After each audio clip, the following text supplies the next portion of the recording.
우리는 앞에 요한복음 8장 말씀에 이어서 오늘 말씀을 보았습니다. 요한복음 8장 말씀을 보게 되면 우리가 기억해야 될 예수님의 말씀이 있습니다. 그것은 바로 예수님께서 자신을 향하여서 나는 세상의 빛이라고 말씀하신 그러한 말씀입니다. 나는 세상의 빛이라.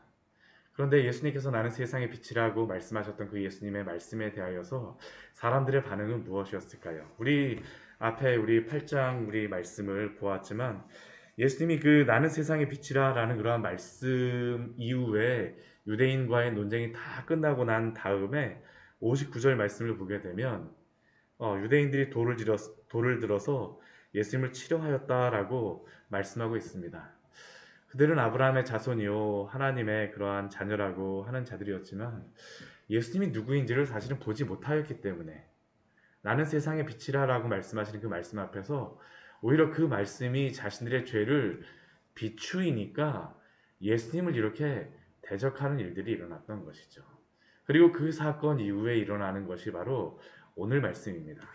오늘 말씀을 보게 되면 예수님께서 길을 가셨습니다. 길을 가실 때에 날 때부터 맹인된 사람을 보셨다라고 말씀하십니다. 날 때부터 맹인된 사람. 정말 이 사람이야말로 날 때부터 맹인된 사람이죠. 예수님을 볼 수도 없었고 예수님을 주목할 수도 없었던 사람이 바로 이 사람입니다. 그런데 은혜가 무엇입니까? 이 사람은 예수님을 볼 수 없었지만 날 때부터 맹인으로 누구도 볼 수 없었지만 그러나 예수님이 그 사람을 주목하여 보셨습니다. 이게 바로 은혜죠. 우리가 은혜라는 것은 무엇입니까? 우리가 예수님을 보아서 믿은 게 아닙니다. 우리가 깨달아서 예수님을 믿게 된 게 아니죠. 주님이 우리를 보시고 주님이 우리에게 다가오셔서 우리를 구원하여 주신 것입니다.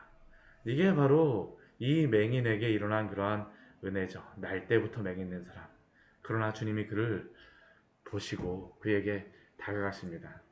그러나 주님께서는 이 사람을 주목하셨지만 제자들은 그렇지 못합니다. 세상의 방식으로 이 사람을 보죠. 예수님께서 이 사람을 주목하여 보시자 그 제자들의 반응이 무엇이냐 하면 라삐어 이 사람이 맹인으로 난 것이 도대체 누구의 죄 때문에 이렇게 맹인으로 난 것입니까? 라고 질문을 합니다. 사실 이들이 질문하는 이 질문은 세상 사람들이 가지는 그러한 질문 아닙니까?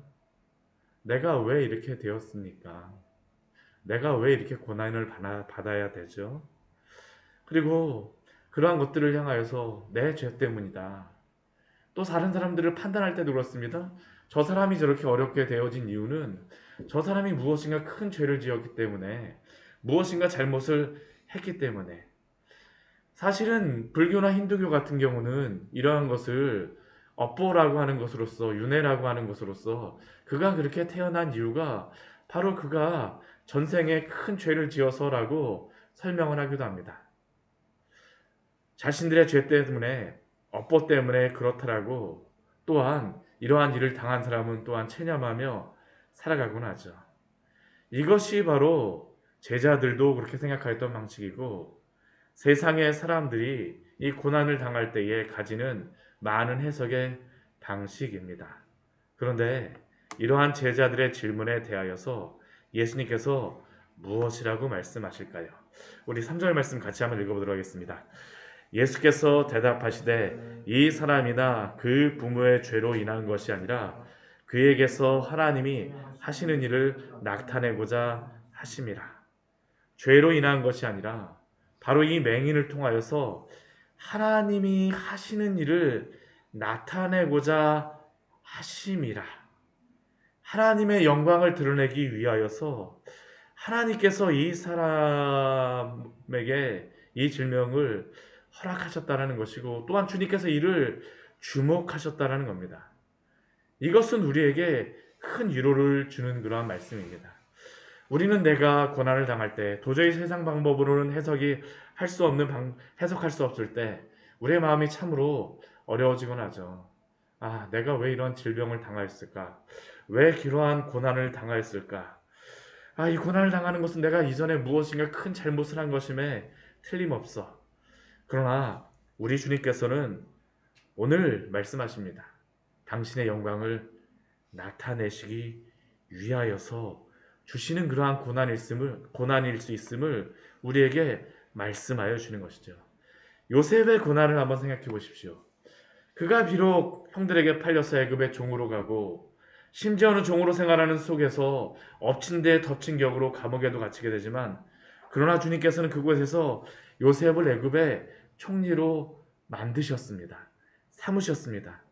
요셉의 창세기 50장 20절의 그러한 고백에 그러한 간증을 기억하여 보십시오. 그의 창세기 50장 20절의 그러한 고백을 기억하여 보십시오. 당신들은 나를 해하려 하였으나 하나님은 그것을 선으로 바꾸사 오늘과 같이 많은 백성의 생명을 구원하게 하시려 하셨나니 이것이 바로 고난 가운데에서 요셉으로 하여금 하나님이 어떠한 분임을 알게 하시고 또한 하나님의 영광을 드러내셨을 때 그가 고백하였던 그러한 고백입니다. 이러한 말씀뿐만 아니라 우리가 성경을 보게 되면 하나님이 여러 고난 가운데에서도 당신의 영광을 드러내는 그런 많은 것들을 우리가 볼 수 있지 않습니까? 그리고 이것이 바로 오늘 맹인이 이 자리에 등장하는 이유죠. 비록 그의 고난을 맹인을 해석할 수 없고 살아왔겠지만 그러나 주님께서는 그 고난을 통하여 영광 받으시기를 기뻐하셨습니다. 그렇게 고난의 순간이 온다 할지라도 우리는 낙심하거나 좌절하지 말아야 합니다. 그 고난과 환난을 통하여서 주여 주님께서 당신의 영광을 드러내 주십시오. 우리가 기도해야 되지 않겠습니까? 이 고난의 때가 주의 영광의 때요. 또한 우리의 간증의 때가 되어지기를 우리는 소망해야 될 줄 믿습니다. 그리고 이러한 사람 앞에서 예수님께서 하시는 그러한 말씀이 있죠. 우리 4절 말씀해 보게 되면 때가 아직 낮음에 나를 보내신 이의 일을 우리가 하여야 하리라. 밤이 오리니 그때에는 아무도 일할 수 없으리라. 이러한 빛이 비추일 때가 바로 이러한 기회가 뭐 항상 있다라는 것이 아닙니다. 우리에게 그러한 기회를 주셨을 때에 열심히 수고하고 노력해야 됨을 또한 우리 주님이 말씀하여 주시는 것이죠. 그리고 주님께서는 그 5절 말씀에서 이렇게 말씀하세요. 우리 5절 말씀 같이 한번 읽어보도록 할까요? 내가 세상에 있는 동안에는 세상의 빛이로라. 아멘. 바로 이 맹인에게 우리 주님께서 빛이 되어 주십니다.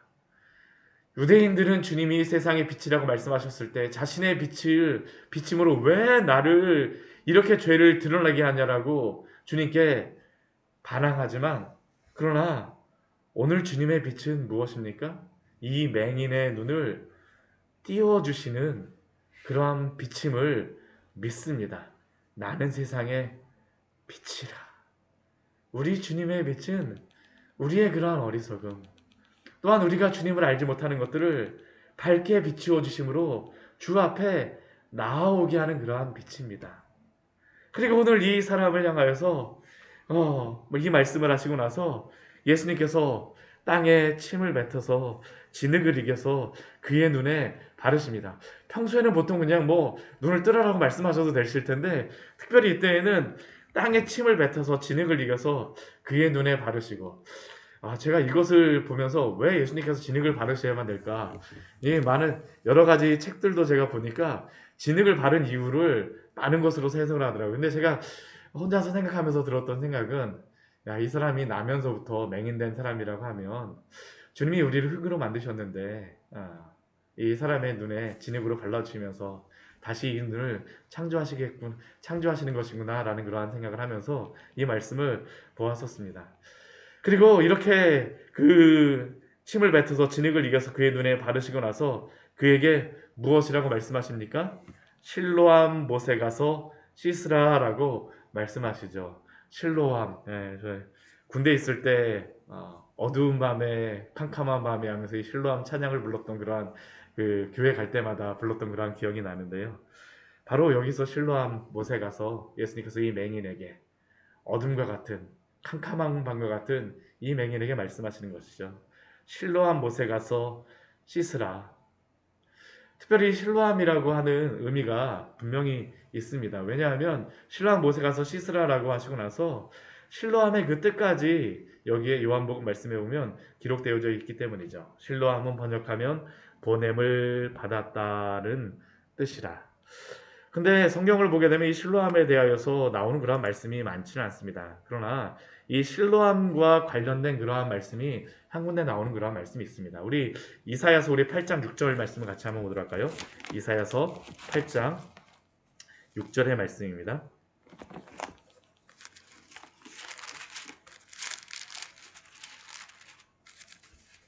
이사야서 8장 6절입니다. 같이 한번 읽도록 하겠습니다. 이사야서 8장 6절입니다.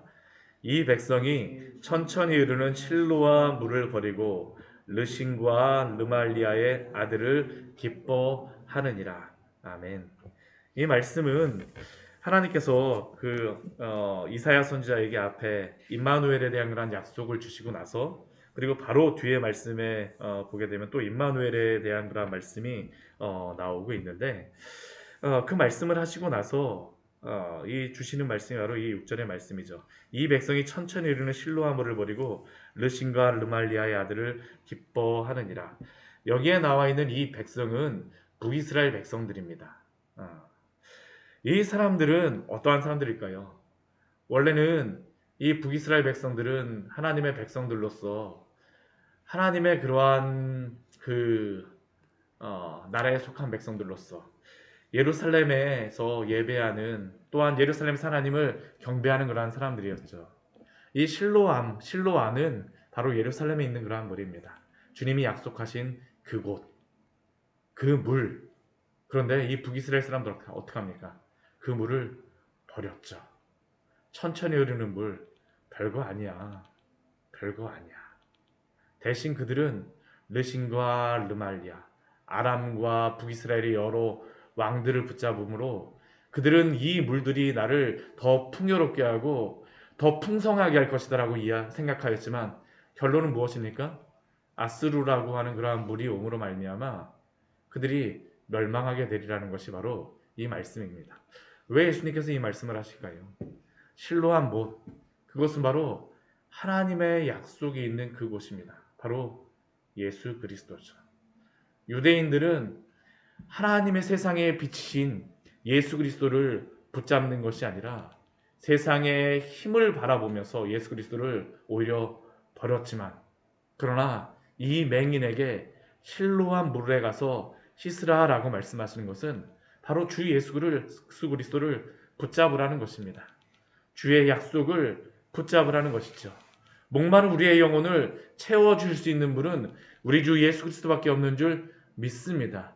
하나님의 약속의 그러한 분에게 가서 씻을 때에 그 결과가 무엇입니까? 이에 가서 씻고 밝은 눈으로 왔더라. 우리가 세상에 많은 빛이라고 하는 것들을 찾아다니지만 그러나 참 빛은 우리 주 예수 그리스도밖에 없는 줄 믿습니다. 그리스도에게 올 때에만 우리의 눈이 밝아지는 것이죠. 그리고 이것이 또 이 실로암 못에 가서 씻으라라고 말씀하신 그러한 이유입니다. 그런데 이렇게 이 맹인의 눈이 밝아지게 되니까 이 맹인이 눈이 밝아졌다는 것은 이 사람이 구원을 받고 변화되어졌다는 겁니다. 이 사람이 변화되어지니까 일어나는 그러한 현상들이 있습니다. 그게 바로 우리 8절 이후의 말씀에서 나오죠. 이 사람이 갑자기 그 눈을 딱 뜨고선 뜨고 다니니까 주변의 사람들이 다 놀랍니다.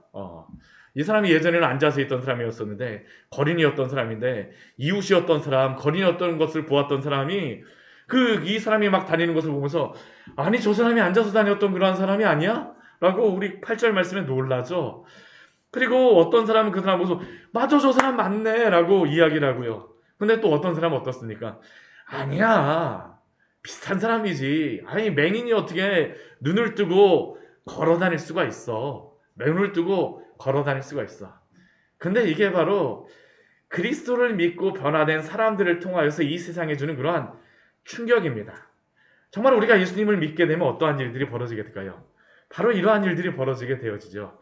예수 그리스도를 믿음으로 말미암아 정말로 예수님을 믿게 되어지게 되면 그 변화를 그 주변의 사람들이 모를 수가 없습니다. 사도 바울을 한번 기억하여 보십시오. 그 전까지는 그 사도 바울이 그 박해하는 자로서 다녔었지만 사도 바울이 변화되어지게 되니까 어떻게 할까요? 온 세상을 뒤집어 엎는 그러한 사람으로 하나님이 사용하시지 않습니까? 주변의 사람들이 다 놀라게 되어지죠. 이게 바로 부흥이 오는 그러한 방식입니다. 부흥이 오는 방식이죠. 저는 우리 광야의 샘교회에 이러한 은혜가 있기를 기도합니다. 정말로 주 예수 그리스도를 만나고 나서 변화되어지게 되면 이전에는 사울이었는데 바울로 변화되어진 그러한 은혜 가운데에 맹인이었는데 눈을 뜬 자로 변화되어지게 되니까 온 예루살렘 시내가 같이 변화되어지는 것이죠. 충격을 받게 되어지는 겁니다. 그러자 이들이 이 사람에게 묻습니다. 아니 내 눈을 어떻게 떴느냐? 어떻게 너가 눈을 떴어? 내가 그러라고 얘기했는데 어떻게 떴느냐? 그러자 그가 이야기하는 것은 다른 게 아닙니다. 우리 같으면 보통 여기에 그 이러한 것들 아니면 내 눈이 어떻게 떠졌느냐 하게 되면 자기 자랑하기 좋아하는 사람은 어떤 걸 하겠습니까? 아유 내가 좋은 자리 선점하고 앉아갖고 누가 예수라고 하는 사람이 지나갔는데 내가 자리에 잘 앉아갖고 내가 포즈를 잘 하고 있으니까 이렇게 되었을 것이더라고 자랑할지 모르지만 오늘 이 사람의 고백은 무엇일까요? 우리 11절 말씀에 보면 그가 이렇게 고백하죠. 대답하되 예수라는 그 사람, 예수라는 그 사람. 그는 자기가 눈을 떴다라는 것이 자기 때문이 아니라는 것을 그는 분명히 깨닫게 됩니다. 이게 바로 은혜 받은 성도들의 고백이죠. 예수님 때문에. 예수님 때문에 오늘 우리가 이렇게 살아가고 예수님 때문에 오늘 우리가 주 안에서 주님을 예배하고 예수님 때문에 우리의 가정이 이렇게 평안하고 예수님 때문에 고난 가운데에서도 믿음으로 살아갈 수 있게 되어지는 줄 믿습니다. 오늘 이 사람의 그러한 고백은 예수님 때문이라는 것이죠. 예수라는 그 사람이 진흙을 이겨서 내 눈에 바르고 나더러 실로암 못에 가서 씻으라 하기에 가서 씻었더니 보게 되었노라. 우리의 자랑도 오직 예수 그리스도만이 되어지기를 소원합니다. 이 명절의 시간 우리 주 예수 그리스도를 자랑함으로 주의 영광을 드러내시기를 축원합니다. 같이 기도하도록 하겠습니다. 하나님 아버지 오늘 말씀을 통하여서 우리에게